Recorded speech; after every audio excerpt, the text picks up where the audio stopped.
Welcome to Backpage Blues. I'm joined by Charlie, the Hurricane Skillen from the Mail Online. It's been too long. Way too long, mate. Way too long. Yeah. Obviously, we're sort of. I suppose we're on the. I don't really know how people are feeling at the moment. I'm still on cloud nine because we won the league. I think that's. It was a great night, wasn't it? That's definitely the way that I'm feeling about the season. I'm looking back on it with nothing but positive vibes. But it could have been so much more, couldn't it? I know. It could have been a historic double and probably should have been. Definitely should have been. Definitely should have been. But, you know, on paper, everyone before the game thought we'd win. Every neutral in the office, you know, my non-Chelsea friends were like, "Oh, you'll smash these tomorrow, won't you?" And I was like, "Well, yeah, probably." But, Yeah. and look, you know, it wasn't one of those where you're in the pub afterwards and you can say, "Well, this went wrong and this went wrong, and the ref robbed us here." I mean, it was a little, you know, the first goal was debatable, obviously, but we just didn't turn up at all. And Arsenal by far the best team on the day, and deserved it. And obviously, totally deserved it. Totally deserved it. And right now, you know, 3 or 4 days later or whatever it is, obviously there's still a bit of taste, but I think as time goes on, not that that's going to get any less painful, but we're still going to look back on this season as a great one. Absolutely. So next season now, we are going into the Champions League. You know, we want to retain the Premier League trophy. It'd be nice to get back to Wembley, but we are going to be competing at Europe's zenith. Yeah, absolutely. We need to strengthen, don't we? Because although it's a great team, we need reinforcements. I mean, Chelsea only use 14 or 15 players. Yeah, there's not enough. Do you know what I'm most worried about? We need to, as much as we need to strengthen, we need to hold on to some key talent, notably Diego Costa. Yeah, well, look, that's been a story since January, isn't it? That's been kind of the main transfer story at Chelsea. What will happen to Costa? Will he go? And in fact, even since the cup final, it's actually less likely that he will go than ever.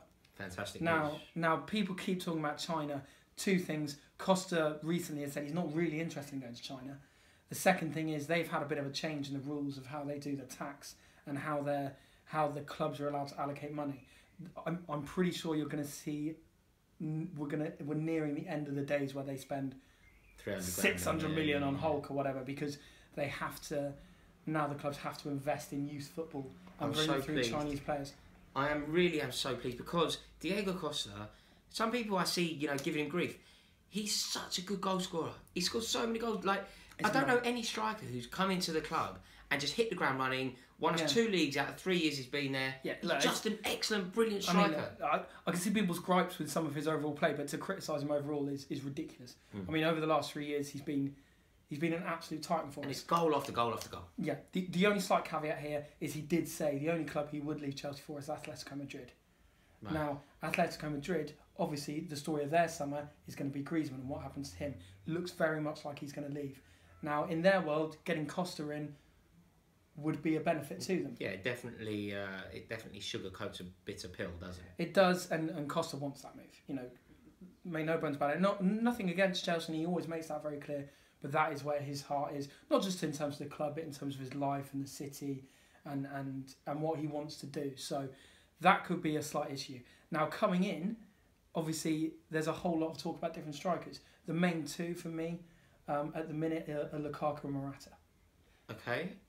Loads of talk about Lukaku. You can't fault him as a goal scorer. No. The question mark is he a player that will win you a Champions League final? It's impossible to say because he's never played at that level. I don't know if it is impossible to say though. I think there are certain players who we've seen who you can say that about who perhaps haven't played there. Yeah, but I mean, look, the fact that people have the conversation means that it's not some people have a lot of doubts over him at the top level, don't they? Believe me, I'm not doing cartwheels down the street that Lukaku's about to sign for Chelsea. I'd put it this way: if anyone has gripes about Costa's overall play, that's why you go with Lukaku as well. But from Lukaku's point of view, the next step for him, having just signed Mino Raiola as an agent who is known not to mess about in terms of getting his players to where they want to be, his next step is being at a Chelsea level club. Yeah. So he'll be playing the Champions League next year. 100%. He's not going to be playing for Everton next season. Absolutely not. Now, whether that's at Chelsea, I'm not so sure. The thought is that Conte would prefer Morata and the club in terms of sort of Manalo and the general direction of the club. Out of those two, who would you prefer? Well, I'd want to keep Costa, certainly. I don't think that has a massive bearing on it because we certainly need more options than Costa and Batshuayi, who might well be off anyway. I'd probably go with Morata, because I think that would offer us something different. I'm not sure you could have Lukaku and Costa and have them both play. I think I'd go Morata as well. Who would you go? Will you do us a favour? Because I really don't know how this one lies. Will you comment below and let us know who would you go for if the question is simply Lukaku or Morata? I think we've gone with Morata's 2-0 up at the moment. Yeah. So can you put him level? I get the feeling he's about to be 174-2 down. But okay. So there is potential to perhaps keep hold of Costa and sign. Well, yeah. I mean, look, like we said, we're going into the Champions League. You need more options all over the pitch than we've had this season. Again, midfield is another issue. If Fabregas, in a weird way, even though he's played probably the least out of his, 3 seasons at Chelsea, I think it's probably had the biggest impact. I think it's probably been his best one. Yeah. You know, we haven't seen that tail off that we saw.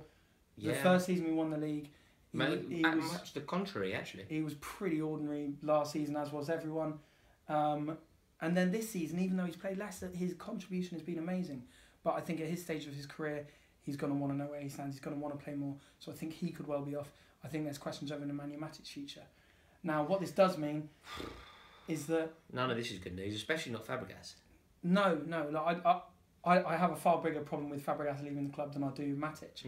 But you know, it's just the circumstances of the situation, isn't it? If best scenario is that Fabregas is happy with the role that he's given the team this season, but you've got to think about his career and the stage that he's at. Fabregas doesn't want to leave Chelsea. Fabregas loves Chelsea. Fabregas loves London. His whole life's in London. But you know, he's nearing. He has a house around the corner from here, actually.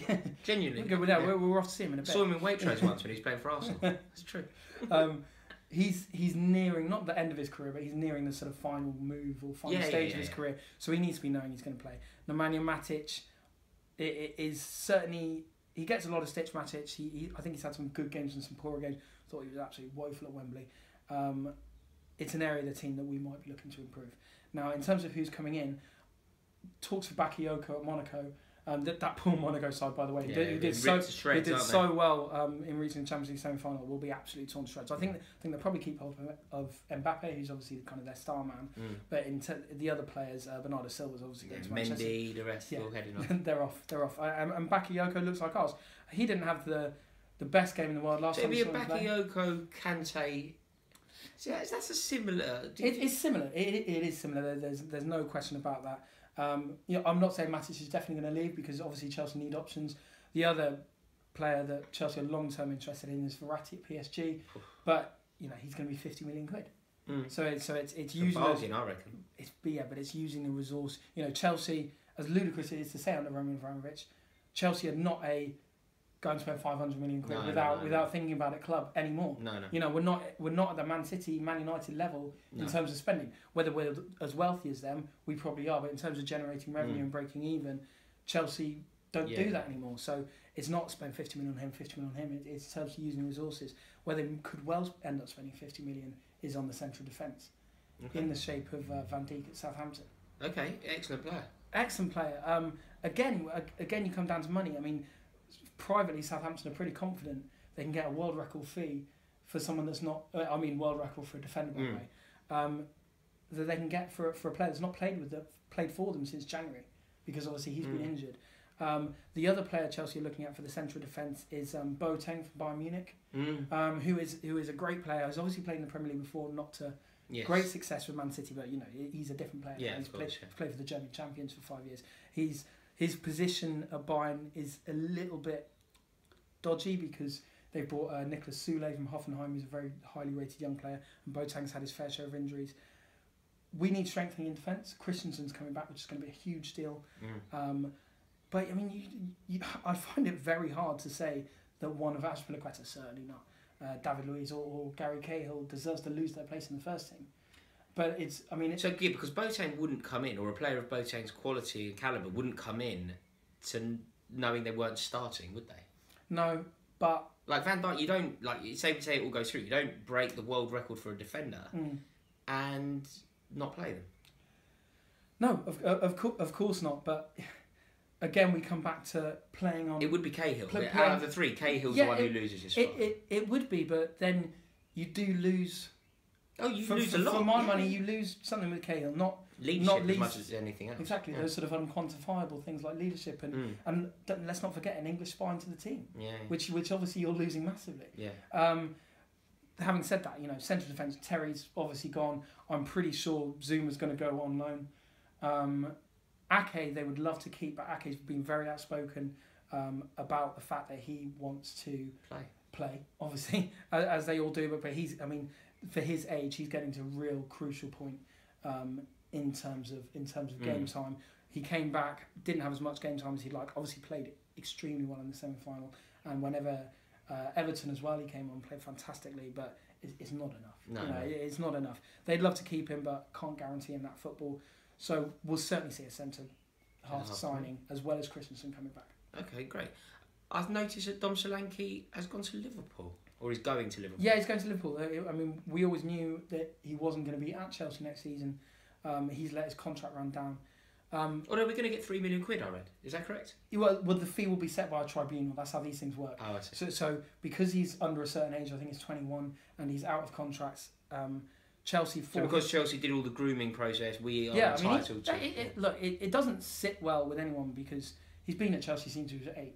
Yeah. There's pictures of him with Terry. It's him, Tammy Abraham, someone else in the picture. Yeah, great picture. As a tiny little child, and he's leaving for essentially nothing. Not nothing, but he's the England under-21 striker. Yeah. He's very highly rated in that age group. But the fact remains, his advisors went in to Chelsea with an offer that Chelsea weren't happy with. He wants game time. Not that I think he's going to get any game time at Liverpool, certainly, but he feels he's got more chance of game time at Liverpool. The level of clubs that were in for him, you're looking at Aston Villa and Newcastle, top end, and Leipzig, the German club, and they were going to offer him game time. So what he's done going to Liverpool, I'm not so sure. He's not getting in ahead of Sadio Mane and Roberto Firmino, is he? So I'm not really sure what's gone on there. But in terms of Chelsea, it's been over for a long time, and we didn't have much control over where he went. Right, shame to see him go, but Well, look, you're not going to have that many academy players break through, as we know, and Chelsea rate Tammy Abraham higher. Yeah. So that's the bottom line, really. Isn't it? And it seems weird because obviously they've all come through together and they've all been part of this great success we've had at youth level. But when it really comes down to it, and there's maybe 3 squad players up for grabs, they're in direct competition. So. And Abraham clearly wins that one. He does, yeah. Good. Guys, thank you so much for watching this video. Really hope you enjoyed it. If you do, give it a like just so we can monitor it. And if you don't, comment below, tell us why. We'll try and put it right.